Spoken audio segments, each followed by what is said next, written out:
Welcome to Sports Talk. Hello, welcome. I'm Nick. I'm Mike. And this is the 2022 Houston Texans off-season moves. This is basically an off-season mock, okay? We're going to do everything that entails of this off-season, what we think that they're possibly going to do with their current situation. Lovie Smith is coming in. Dave Coley was just released this offseason after, honestly, I think overperforming for what everyone thought he was going to do. I think the Texans personally did a pretty dang good job with the roster that they brought in every Sunday. But again, they bring in Lovie Smith. Let's see what this team can do. Let's hop into the first slide right here. Mike, you're going to break it down. What does green, what does red mean, and their cap space? Go ahead. All right, so they got $19.8 million in cap room. Now, the players in green are players you can cut and save that amount of money towards the cap room. So if you cut Lonnie Johnson, you would add $1.2 million to that 19.8. Now, the players in red are players you'll take a negative hit if you release them, trade them, or etc. So if you trade Deshaun Watson, or if you just straight up cut Deshaun Watson, you would lose $11 million in your cap space. Yeah, so again, one thing to look at here, again, you guys are more than welcome to hit pause, do whatever you think, and then look at what we got predicting in a few slides from now. But look, number one thing is this. Anybody in green, Eric Murray, you can save $5.4 million, like Mike said. Maybe a possible cut. You go right down the line here, and you let me know what you guys think in the comment section below. We're going to hop right into it, though. But this roster, when you look at it, not the greatest. These are the guys that currently are under contract. I want to make that clear. Anyone that's going to be a free agent this year, they're not listed here because you can't cut them and save money. You can't cut them and lose money. They're up on a contract. It's due. You got to pay them in order for it to be a thing here. Whether or not they save money or lose money, they're going to be listed on the next slide. So Mike's going to show you the notable losses. These are the guys that aren't necessarily going to be lost, but these are the guys that are up for a contract and can possibly be brought back. Mike, go ahead. All right, so to start this off, the notable losses, first I'd like to give a shout out to our numbers guy for figuring out the percent of snaps played and the expected contracts. Noah, the ladder, Thompson, guys always coming in clutch when we need him. We could not be able to do this without him. So let's start off the notable losses. Quarterback Tyrod Taylor, his expected contract is a 1-year, $5 million contract. He played 30.3% of the snaps this season. Then we got cornerback Desmond King. His expected contract is a 1-year, $2.5 million, and he played 81.6% of the snaps. Then we got Malik Collins, defensive tackle. His expected contract is a 3-year, $27.7 million contract while recording 55.4% of the snaps this season. Now we got safety Justin Reed. His expected contract is a 3-year, $21 million, and he plays 68.7% of the snaps. We got edge Jacob Martin, who's looking for a 2-year, $6.5 million contract while he plays 61.4% of the snaps. And then finally, we got tight end Jordan Atkins. He is requesting a 2-year, $7.5 million deal, and he only played 30.7% of the snaps this year. All right, so here's a rule of thumb real fast for everybody. Typically, the guys that play a high percent of the snaps are typically the guys that teams try to bring back if they feel like it's worth it. Now, for the Texans' sake, let's be honest. A lot of these players that played a high percent of the snaps weren't really that great to begin with. So they just play because those were the best they had. So let's hop into the next slide. We're going to look at our potential moves in this offseason. Here goes your potential targets, okay? So right now you have the $19.8 million in the cap space. Now, possible cuts here, okay? Now, this is, again, based on their cap spaces.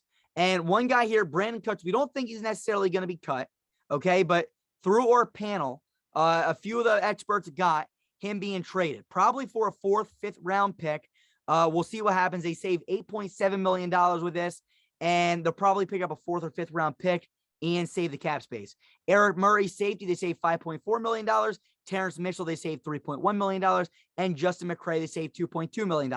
This adds up to being a total of $37.2 million in estimated cap space available. With this being stated, now you got the estimated signings. You see they re-signed Justin Reed to a 3-year, $21 million deal worth $7 million worth of cap hit. Next guy, Sebastian Joseph Day, 3 years, $24 million. This is an $8 million cap hit. Rasul Douglas, who had a very good year this year, 3 years, $21 million, $7 million cap hit. Cedric Wilson, 2 years, $11 million deal, $5.5 million cap hit. Akella Witherspoon, 1 year, $4 million, $4 million cap hit Will Hernandez, 1 year, $2.6 million, $2.6 million cap hit. And Austin Blythe, 1 year, $1.5 million, $1.5 million cap hit. This comes out to being $35.6 million in total cost, which leaves you with $1.6 million. You look at the team needs here. Yeah, quarterback with a question mark. We really don't know if this is a team need, to be honest with you. You got Davis Mills. You got Deshaun Watson. Deshaun Watson most likely probably going to be traded or released. We're not doing a mock trade here for him. We don't know what his value is going to be. We don't know with his lawsuit that's going on. We're not too sure. But according to some websites and some pages, they say quarterback might be a potential need. We don't have you guys addressing that position this year. Wide receiver, we got you guys signing Cedric Wilson, signing Austin Blythe at interior offensive line, signing defensive tackle Sebastian Joseph Day, and signing cornerback Rasul Douglas and Akella Witherspoon at cornerback. They were graded the worst coverage team in the National Football League last year. We're trying to fill in those needs this year. We're going to re-sign Justin Reed, safety. And then last but not least, we're going to draft a few guys. In the first round, we're going to draft Aiden Hutchinson. Second round, we're going to draft Jaquan Brisker, safety. Third round, we're going to draft Quay Walker. And the third round, we're also going to draft George Pickens. Now we're going to go to the next slide, which is going to show you their current depth chart for the 2022-2023 NFL season. Mike, take it away. Okay, so looking at their current depth chart, first we'll go over the guys in green. The guys that are highlighted green are guys they bring in free agency this year. So at wide receiver, Cedric Wilson, Austin Blythe, Will Hernandez, Akella Witherspoon, Sebastian Joseph Day, and Rasul Douglas, all being signed from free agency and immediately starting on this Texans team. Then we got the orange is Justin Reed. That is a re-sign. So they're re-signing Justin Reed. And then in light blue, we got the rookies. We got George Pickens, Aiden Hutchinson, Quay Walker, and Jaquan Brisker immediately stepping into a role. And then the players highlighted in yellow are placeholders. So we got Roy Lopez and Garrett Wallow as placeholders. This is an area where we think they can improve in and potentially address maybe later in the draft, but we don't go later. We don't go later picks than what we've already gone. Yeah. So overall, when you look at this roster here, I think it's a heavy improvement overall as a team. Right now, you got Davis Mills. You're probably going to get a first round, maybe a second round. Who knows what for Deshaun Watson, okay? We don't know what year you're going to get, but you're probably going to get more draft picks. And if you do that, you're really going to be loaded up here. With overall, you got $1.6 million left. Again, Davis Mills right now, you got Nico Collins, a rookie from last year who played pretty good. You're bringing in rookie George Pickens from Clemson, and you got Cedric Wilson. You can possibly say a downgrade from Brandon Cooks, but overall with George Pickens and Nico Collins both being young guys, possible rising stars in the league, we don't know what's going to happen. I feel like right now this honestly could possibly help him. You bring in Austin Blythe as a center. He can come in better than who you currently have. Will Hernandez also probably better than Justin McCray. Or at least you're just giving him $1 year, $2.5 million deal to do something on the offensive line to see if he can live up to the first round pick, the second round pick that he once was. You had Akella Witherspoon here who played pretty good for the Steelers last year. You got Rasul Douglas who played great last year, really improving the cornerback room. You had a pretty good defensive line with Jonathan Greenard and now Aiden Hutchinson. Sebastian Joseph Day who's coming off a really good year with the Rams.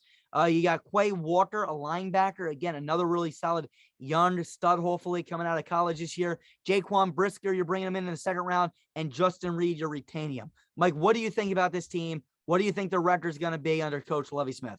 Well, I think the defense improves. I think bringing in Aiden Hutchinson improves the defense right there, gives this team a spark they haven't had since J.J. Watt. I think Rasul Douglas has improved his play. I watched Rasul Douglas play with the Eagles. I think he's gotten a lot better. I do think they're taking a hit in all offense losing Brandon Cooks. I don't like losing Brandon Cooks. I don't think Cedric Wilson can make the same type of impact Brandon Cooks did for this team. I think they might need to address the running back position. Rex Burkhead is a solid. He can do a little bit of everything, but I think they will address it at some point this offseason, whether it's in free agency or we see running backs go in the late rounds of the draft and they end up being steals. So I see that coming. I think this offseason hurts Davis Mills a little bit in a weapon standpoint. So I don't know how many – maybe they'll win 5 games. I don't know how Lovie Smith's going to – I like to see how he does with this team, leading this team. I can see a 4 or 5 win season potential.